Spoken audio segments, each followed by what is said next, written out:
Marks the 150th anniversary of the Confederate ship Hunley sinking the Union ship, the USS Housatonic, in the Civil War. The Hunley became the first successful combat submarine to sink a ship, and it was built right here in Mobile. The ship is housed in Charleston, South Carolina, where efforts have been going on for years to try and solve a mystery. Fox 10 News reporter Steve Alexander and photojournalist Robert Brown traveled to Charleston to try to find some answers. If you want to get an idea what the Hunley looks like, go to the USS Alabama Battleship Memorial Park here in Mobile. You can see a replica. If you want to see the real thing, you have to travel to Charleston, South Carolina. The ship was raised off the ocean floor 14 years ago, and now she sits in a vat of sodium hydroxide to fight corrosion. It's made out of iron. It was completely soaked, right through with salt. And if you leave that out in the open air, you're going to have a pile of rust. The Hunley was built in Mobile, but taken by rail to Charleston in 1863 to fight in the Civil War. It's only about 40 feet long, 3.5 feet wide, and 4 feet high. The Hunley gained fame a year later, sinking the USS Housatonic, but the Hunley itself sank in the process. Why? That's called the mystery of the Hunley.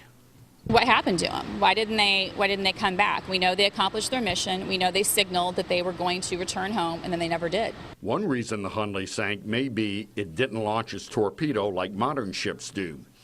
It was a spar torpedo, meaning it was designed to be rammed into the hull of an enemy ship. It was more of a contact mine, so when it hit the Housatonic, the crew would have been then a lot closer to the actual site of the explosion than what we originally anticipated. So that could have been why they died. That's a theory. 8 men died when the Hunley sank. The Conservation Center in Charleston, where the sub is kept, has facial reconstructions of the men who died. The center also has other exhibits.